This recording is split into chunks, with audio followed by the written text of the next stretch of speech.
Hola a todos, bienvenidos a un nuevo episodio del canal Mexlibo. Hoy tenemos a un invitado con una historia que te helará la sangre. Alguien que estuvo en las entrañas del monstruo. ¿Cómo prefieres que te llame hoy? Llámame Sombra. Es un nombre que me queda bien, porque durante años me dediqué a eso, a ser una sombra, a mirar sin ser visto, a escuchar sin hablar, a estar en todas partes y en ninguna. Gracias por el espacio. La verdad es que ya era hora de escupir todo este veneno que llevo dentro.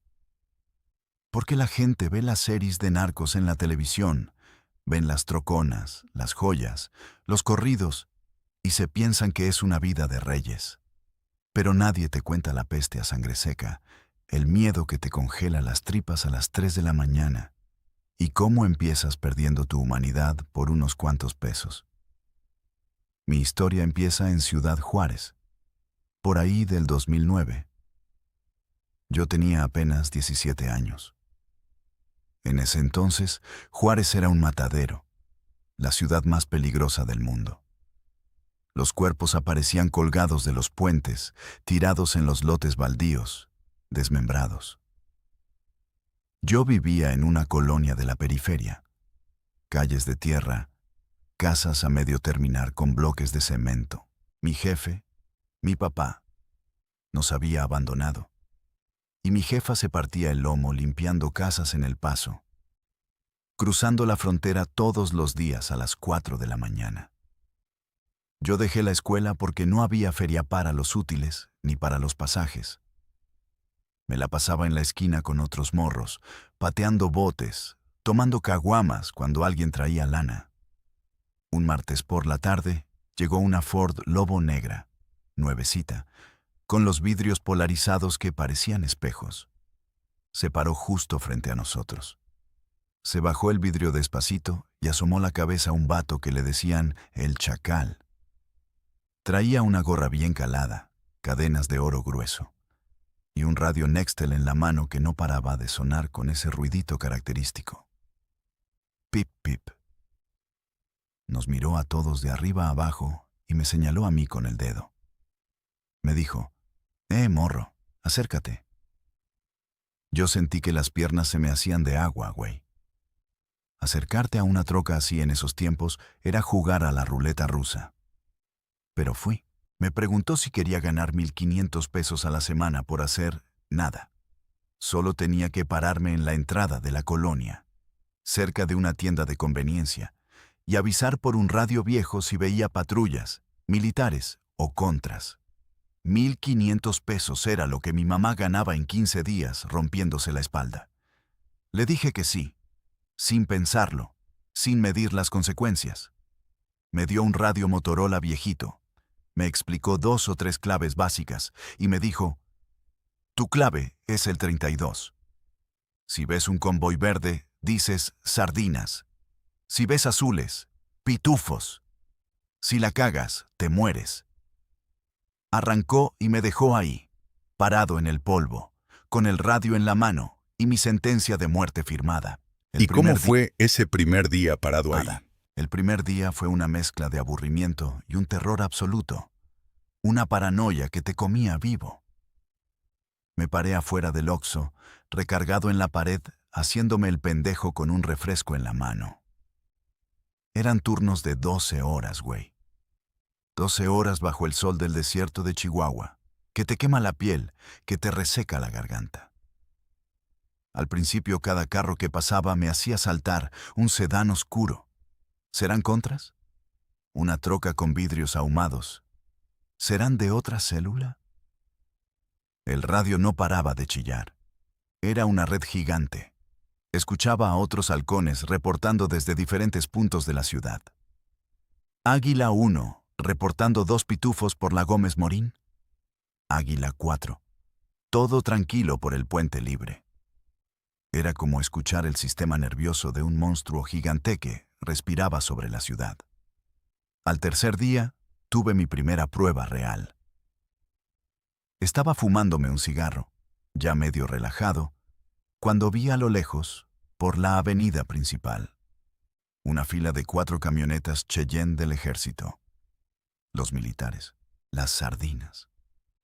Venían despacio, con las armas largas apuntando hacia afuera. Los soldados con pasamontañas. Sentí un sudor frío, cabrón. El corazón me latía en los oídos. Agarré el radio, apreté el botón y no me salía la voz. La garganta la tenía cerrada. Sabía que si no reportaba y esos militares llegaban a una casa de seguridad, el muerto iba a ser yo. Tragué saliva, apreté con fuerza el botón y dije con la voz más temblorosa del mundo: Aquí 32, aquí 32. 4 latas de sardinas entrando por la principal, rumbo al sur. Inmediatamente, una voz rasposa, la del jefe de turno, me contestó: Copiado, 32. Pendientes si se desvían, no les quites el ojo. En ese momento me di cuenta del poder que tenía en las manos. Con una sola frase mía, las calles más adelante se vaciaban, los puntos de venta se escondían, los sicarios guardaban los fierros. Me sentí importante, ¿sabes? Era un mocoso de 17 años que no era nadie. Y de repente, un cártel entero dependía de mis ojos. Esa es la trampa, hermano. Así es como te enganchan. Te hacen sentir que eres parte de algo más grande, que tienes valor, cuando en realidad eres lo más desechable de toda la organización. Eres el primer eslabón, la carne de cañón. Si los militares me agarraban, el cartel no iba a mover ni un dedo por mí. Me iban a dar una taberna, me iban a golpear hasta que sacara la verdad, y luego a la cárcel o a una zanja. Pero en ese momento, con mis primeros 1,500 pesos en el bolsillo al final de la semana, me sentía el rey del mundo. Le compré un microondas a mi jefa. Le dije que había conseguido trabajo de velador en una bodega. Ella me miró con una tristeza profunda. Creo que en el fondo sabía. Pero la necesidad era tanta que prefirió no preguntar. Qué fuerte.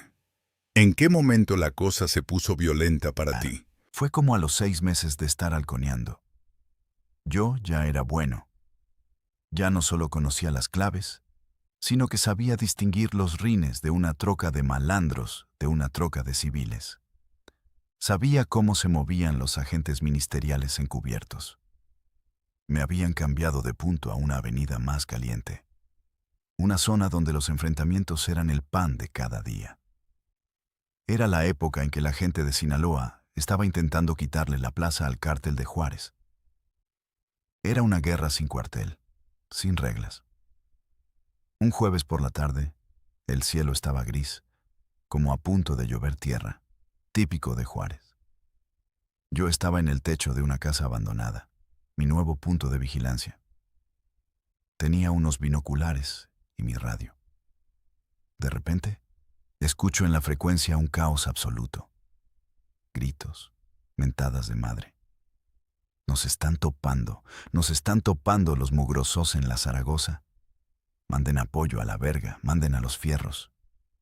Era la célula de sicarios que yo cuidaba. Y entonces, a unas 3 cuadras de mi posición, vi todo. 2 camionetas blancas cerraron el paso a una Suburban negra de los nuestros. De las blancas se bajaron unos 8 cabrones con pecheras tácticas y cuernos de chivo. Ni siquiera gritaron, ni siquiera amenazaron. Simplemente empezaron a vaciar los cargadores contra la Suburban. El sonido de los disparos de una K-47 en la vida real no es como en las películas. No suena a bang bang. Suena como si estuvieran rompiendo láminas de metal a martillazos justo al lado de tu oreja. Es un estruendo seco, ensordecedor. Yo me tiré al piso en el techo, pegando la cara a la grava, temblando como un perro. Las balas zumbaban en el aire. Algunas pegaban en las paredes cercanas, levantando nubes de polvo. Por el radio, el jefe de plaza gritaba: «Halcones, reporten posiciones. ¿De dónde salieron, hijos de su puta madre? ¿Dónde están las unidades de apoyo?». Yo tenía que asomarme. Era mi trabajo. Con un terror que me paralizaba las piernas, Asomé los ojos por el borde del techo. Vi cómo de la Suburban negra bajó uno de nuestros sicarios. Le decían el ruso. Estaba sangrando del cuello, disparando a ciegas con una pistola corta. Uno de los contras se le acercó por un lado y le dio un escopetazo en el pecho a quemarropa. El ruso salió volando hacia atrás. La sangre salpicó el asfalto y el cofre del carro. Fue la primera vez que vi a un hombre morir en vivo y en directo. La primera vez que vi cómo la vida se apaga en un segundo. Y el olor. De repente el aire se llenó de un olor a cobre, a pólvora, a aceite quemado. Los contras se subieron a sus camionetas y arrancaron quemando llanta antes de que llegara el apoyo de los nuestros o la policía. Yo seguía tirado, abrazando el radio. Cuando finalmente la balacera cesó, el silencio que quedó era más aterrador que los disparos. Solo se escuchaban los quejidos de un cabrón agonizando allá abajo y las sirenas a lo lejos. Ese día llegué a mi casa, me metí al baño, abrí la regadera y vomité hasta que me dolió el estómago. Quería renunciar. Quería agarrar mis cosas, a mi jefa y largarme a otro lado. Pero en este negocio no hay cartas de renuncia. Site vas, asumen que te fuiste con los contras y te buscan para matarte a ti y a tu familia. Así que me quedé. Me tragué el miedo. Me puse una máscara de indiferencia y al día siguiente volví a mi turno. ¿Y cómo llegaste a ser el jefe de todos los halcones? La muerte avanza rápido en este negocio, hermano. Y los ascensos se dan no por mérito, sino por supervivencia. Los que estaban arriba de mí iban cayendo, uno por uno. A algunos los agarraron los guachos, los militares, y los desaparecieron. A otros los mataron los contras en topones. Y a otros los mató el mismo cártel por sospechas de traición. Yo tenía una ventaja. No me drogaba en el trabajo, no tomaba y era extremadamente observador. A mis 20 años ya tenía la mirada de un viejo de 60. Un día, el jefe de halcones de mi sector, un vato que le decían el tuerto, amaneció colgado de un puente peatonal con un narcomensaje clavado en el pecho con un picahielo. Decía que eso le pasaba por pasarle información a la barredora. Esa misma noche, me citaron en un bar de mala muerte en el centro de Juárez. El lugar estaba cerrado al público. Solo había gente nuestra armada hasta los dientes. En una mesa al fondo estaba el jefe de plaza, el comandante Z, un tipo de 30 y tantos años, con los ojos inyectados en sangre, que aspiraba cocaína de su mano como si fuera aire. Me mandó llamar. Me acerqué con la cabeza agachada, por respeto y por miedo. Me dijo, «Tú eres el Sombra, ¿verdad? El morro que nunca la caga». Asentí. Me soltó un fajo de billetes en la mesa, puros de a 500. El tuerto salió rata. Me dijo con una voz áspera, «A partir de hoy, tú controlas el perímetro sur. Tienes a 40 cabrones a tu cargo. Punteros, taxistas halcones, viejas de los puestos de burritos, todos te reportan a ti. Tú me filtras la información. Si me matan a un muchacho porque tus ojos no vieron venir a los contras o a los guachos, te voy a cortar las manos y te voy a dejar desangrarte en el desierto. ¿Estamos claros?» Le dije que sí, patrón. Todo claro. Y así, de la noche a la mañana, me convertí en el jefe de halcones. Tenía 40 personas bajo mi mando. 40 vidas que dependían de mis órdenes. La logística era una locura. Yo operaba desde una casa de seguridad, llena de radios base, escáneres policiales, monitores conectados a cámaras de vigilancia que habíamos puesto ilegalmente en los semáforos de la ciudad. Sí, así como lo oyes, nosotros hackeábamos las cámaras del municipio o poníamos las nuestras en postes de luz. Yo escuchaba la frecuencia de la policía municipal, la estatal y mis propias frecuencias. Teníamos la ciudad cuadriculada. Si un convoy militar salía de su cuartel, Mis taxistas lo seguían a 3 cuadras de distancia reportando cada vuelta. Yo coordinaba todo como un director de orquesta macabra. Águila 2. Muévete a la Gómez. Hay retén de la ministerial. Puntero 5. Apaga tu radio. Los guachos traen bloqueadores de señal por tu zona. El estrés me estaba matando. Dormía 3 horas al día. Empecé a usar perico, cocaína, solo para mantenerme despierto, para mantener los ojos abiertos, para que mi cerebro procesara las 10 voces que me hablaban al mismo tiempo por los auriculares. Manejar a los halcones era difícil porque muchos eran chavillos, niños de 14, 15 años, que se quedaban dormidos en su punto o se ponían a fumar marihuana y se olvidaban de reportar.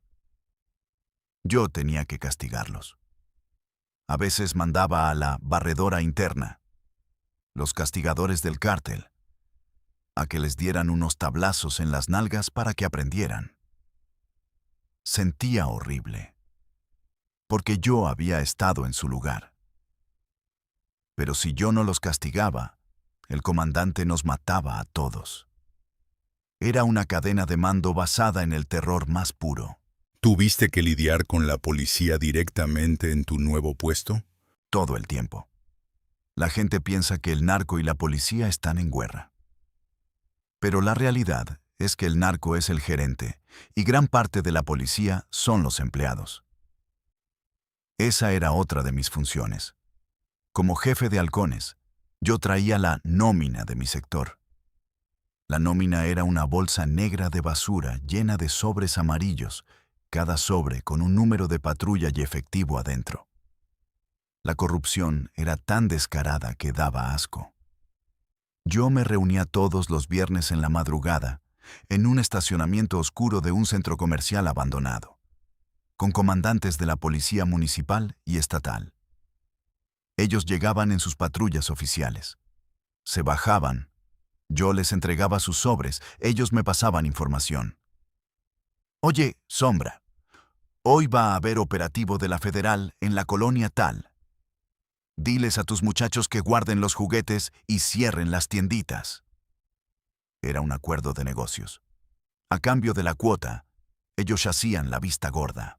Si recibían un reporte de disparos o de hombres armados en nuestra zona, mandaban a las patrullas por el camino más largo o se perdían a propósito, dándonos tiempo de limpiar la escena, de levantar los cuerpos y lavar la sangre con mangueras antes de que llegaran las autoridades. Una vez, un grupo de contras se metió a nuestra zona y hubo un tiroteo. Quedaron 2 cuerpos tirados en la calle. Yo hablé por radio con un comandante de la municipal que teníamos comprado. Comandante, aguánteme la unidad 15 minutos. Mis muchachos están levantando el tiradero. Y el policía me contesta por la frecuencia privada. Copiado, Sombra. Me paro a echar unos tacos. Avisas cuando quede limpio. Así de podrido estaba el sistema. Pero no todos estaban en la nómina, y ese era el peligro. Había grupos de militares, de fuerzas especiales, que no podías comprar, que venían de la Ciudad de México y no conocían a nadie. Esos eran unos perros de caza. Cuando esos cabrones entraban a la ciudad, la orden era código rojo, escondernos bajo las piedras. ¿Por qué esos militares no te arrestaban, hermano? Si te agarraban con un radio, no te presentaban al Ministerio Público. Te subían a la caja de la camioneta, te ponían una bolsa de plástico en la cabeza y te daban toques eléctricos en los huevos hasta que escupías todas las casas de seguridad. Y luego, te daban un tiro de gracia y te enterraban en el desierto. Por eso mi trabajo era tan vital. Yo era los ojos que evitaban que el cártel fuera aniquilado. Yo me sentía intocable por tener a la policía en el bolsillo. Pero la realidad es que vivía con el culo en la mano cada segundo del día. La paranoia te destruye. Yo ya no podía comer en un restaurante dando la espalda a la puerta. No podía dormir sin un cuerno de chivo debajo de la cama. Desconfiaba hasta de mi propia sombra, y con justa razón, porque en este jale, la traición siempre viene del que menos te lo esperas. ¿Hubo alguna traición que te marcara? Sí, hubo una que me quebró el alma, la que me hizo darme cuenta de que yo ya no era un ser humano, de que había perdido mi alma en ese maldito desierto. Fue en el 2011, el año más sangriento. Estábamos perdiendo plazas, la gente de Sinaloa estaba empujando con mucha fuerza y tenían a muchos de los federales de su lado. De repente, nos empezaron a reventar casas de seguridad con una precisión quirúrgica. Casas donde guardábamos las armas largas, casas donde se empaquetaba el cristal, casas donde dormían los sicarios. Llegaban los federales o los contras y barrían con todo. Mataban a todos, se llevaban las armas y la droga. Estaba claro que teníamos una fuga, un sapo, un soplón dentro de mi red de halcones. El comandante Z me mandó llamar. Estaba furioso. Agarró una pistola y me la puso en la frente. El metal frío de la pistola contra mi piel, el sudor de él cayendo sobre mi cara. Me dijo: «Tienes 24 horas para entregarme al dedo, Sombra. Si en 24 horas no me das el nombre y la cabeza del que me está vendiendo, la cabeza que voy a mandar en una hielera va a ser la tuya». Me fui de ahí temblando. Convoqué a todos los cabezas de turno de mis halcones a una bodega abandonada. Yo me sentía como un monstruo.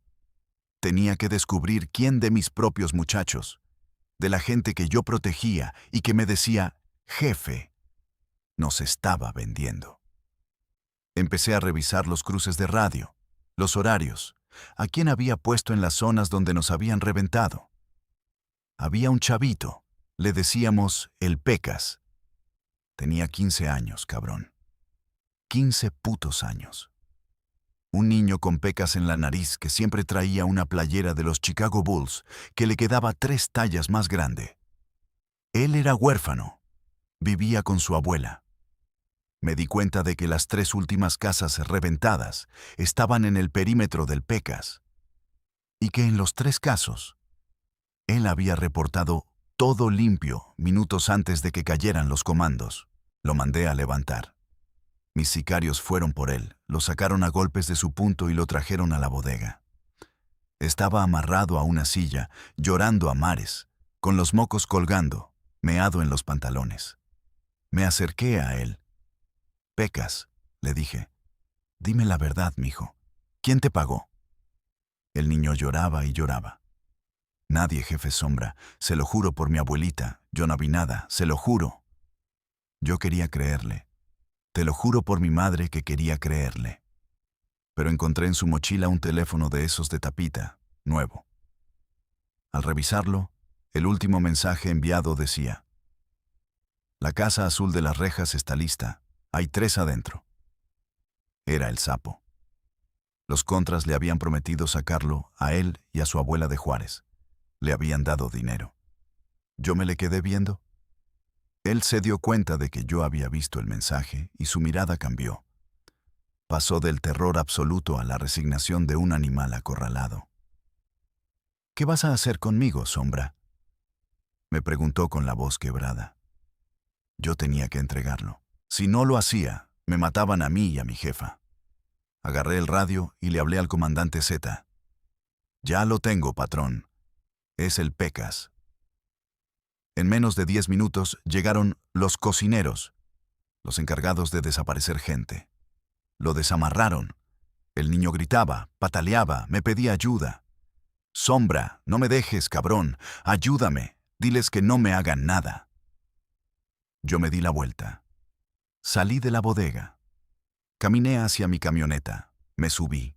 Puse la música a todo volumen, un corrido bien pesado, para no escuchar los gritos de lo que le estaban haciendo adentro. Pero los gritos no se escuchaban por los oídos, se te clavan en la mente. Esa noche soñé con él.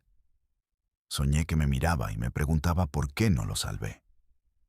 Desde ese día, yo morí por dentro. Ya no era Sombra el morro que quería ayudar a su mamá, era Sombra. el asesino cómplice que entregó a un niño de 15 años a la muerte más espantosa para salvar su propio pellejo. Después de eso, ¿cómo pudiste seguir con esa vida? No puedes seguir igual. Te vuelves un psicópata funcional. Para poder sobrevivir con esa carga, tienes que apagar tus emociones por completo. Tienes que convencerte a ti mismo de que no eres humano, de que eres una máquina, un engrane en la máquina de la muerte. Empecé a consumir más drogas. Ya no solo cocaína para estar despierto, sino pastillas, benzodiazepinas, heroína fumada para poder apagar mi cerebro en las raras horas que me tocaba dormir. Mi jefa, mi madre, ella se dio cuenta. Un día llegó a la casa que le había comprado en una zona segura. Vio mis ojos vacíos. Vio mi pistola en la mesa, mis fajos de dólares manchados de sangre seca, y me dijo llorando: prefiero vivir bajo un puente, prefiero morirme de hambre, que comer del dinero manchado de sangre de mi hijo. Este no es mi hijo. Agarró sus cosas y se fue con una tía a Zacatecas. Me dejó solo. Eso me hundió más.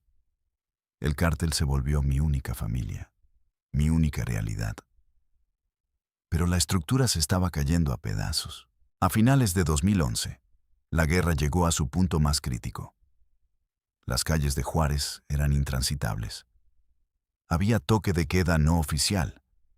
A las 7 de la tarde no había un alma en las calles. La orden que me dieron fue brutal. A partir de hoy, halcón, no solo reportas. Halcón que vea un convoy de contras tiene que atravesar carros y empezar el topón hasta que lleguen los sicarios. Nos estaban convirtiendo en fuerza de choque a los que no estábamos entrenados para tirar. Mis halcones empezaron a caer como moscas. Me mataban a 2 o 3 al día.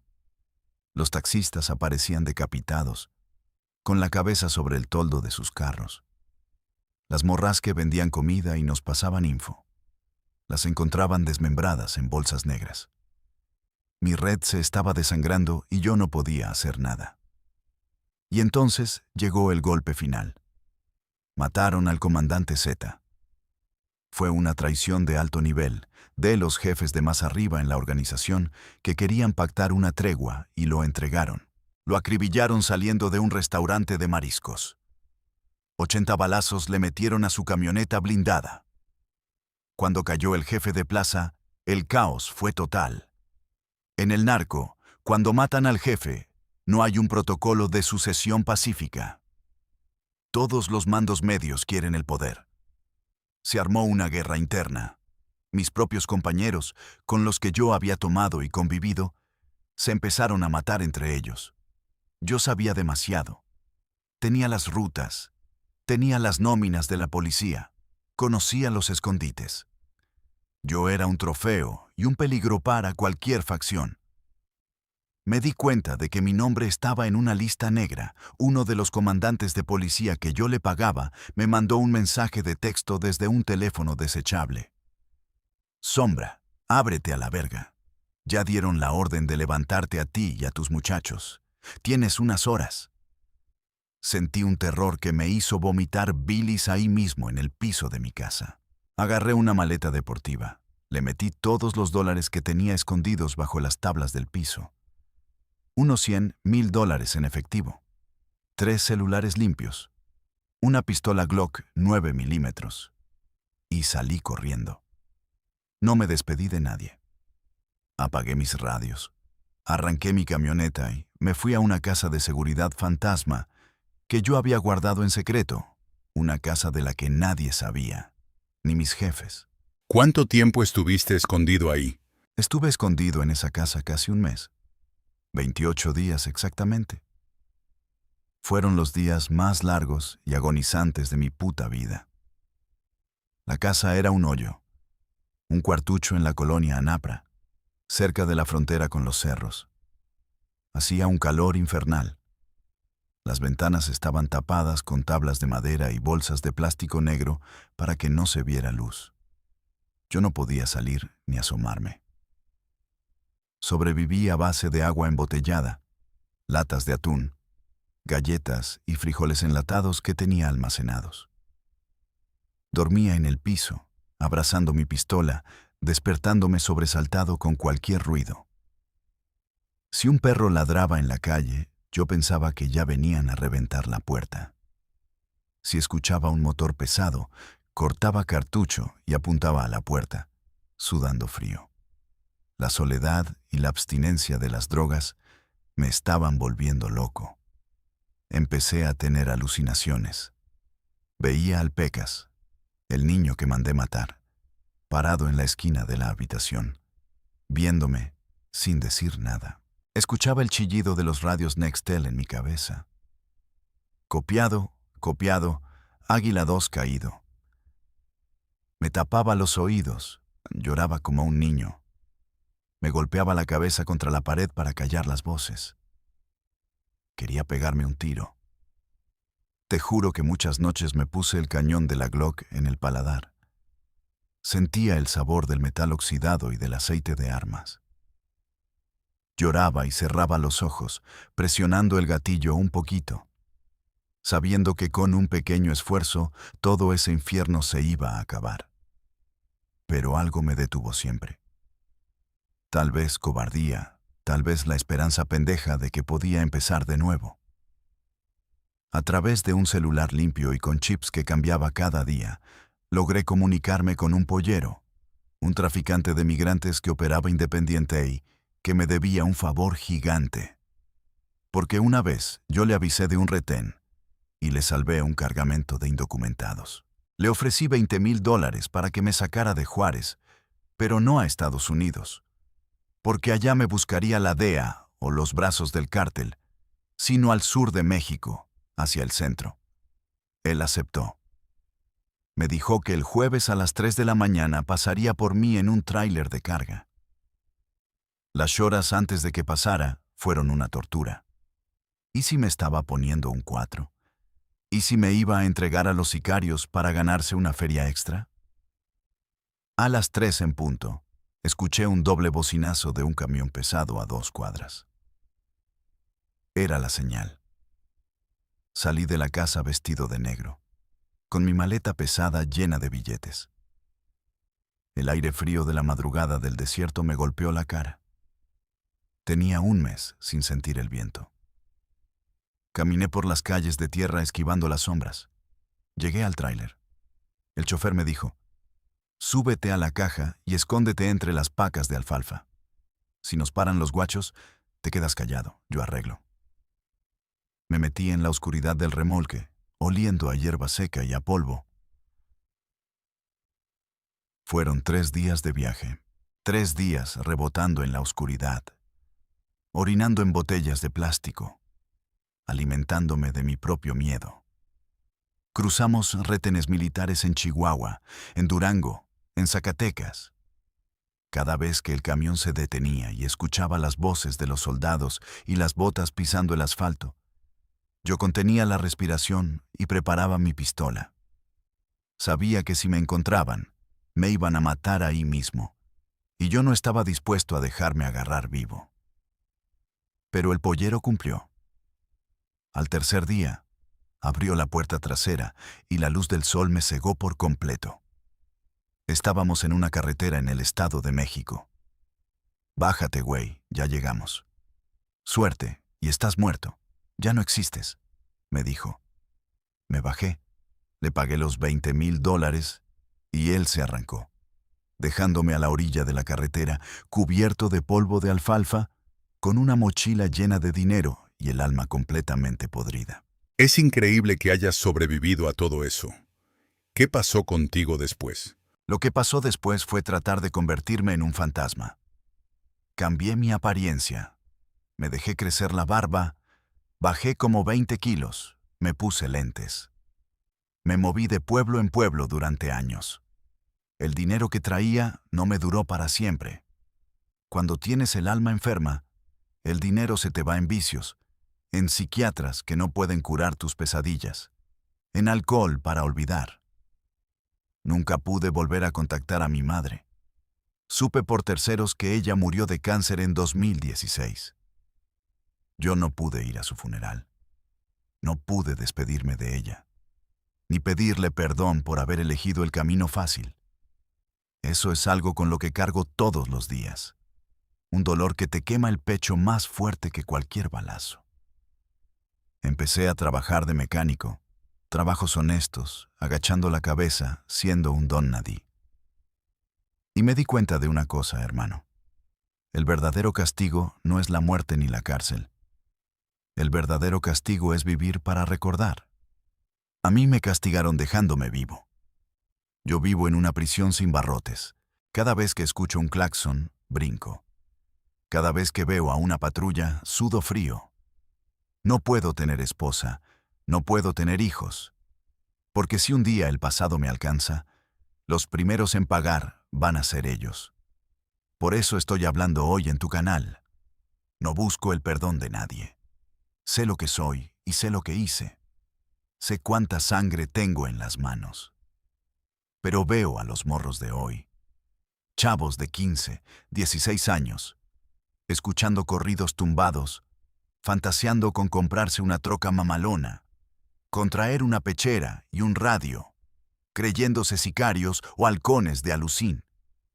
Quiero decirles que esa mierda no es un videojuego.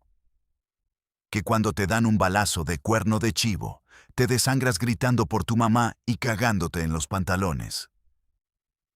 Que a los jefes del cártel les vales pura madre. Eres un número en un cuaderno que se borra y se cambia por otro al día siguiente. Que la familia del cártel es una mentira. Tus propios hermanos te van a cortar la cabeza y la van a dejar en una bolsa negra si eso les salva el pellejo o les da 1000 pesos más. No hay honor entre ladrones. Solo hay sangre, traición y una muerte prematura. Yo fui jefe de halcones. Fui los ojos del cártel de Juárez. Tuve poder, tuve dólares y tuve armas. Y mírame ahora. Soy un fantasma roto, escondiéndome en las sombras, esperando el día en que la muerte finalmente me encuentre y me cobre la factura que le debo. Así que, a los que están pensando en entrarle, a los morros que creen que esta es la salida de la pobreza, prefieran 1000 veces ser albañiles, prefieran barrer calles o comer tortillas con sal. La pobreza duele, pero la culpa de la sangre y el miedo eterno destruyen tu alma. Nada vale tu tranquilidad. Nada. Sombra, qué historia tan dura, pero tan necesaria. Muchas gracias por atreverte a contarla aquí en Mexlibo. Gracias a ti por el espacio. No hablo para que sientan lástima por mí, sino para que despierten. Esta es la verdad, cruda y sin filtros.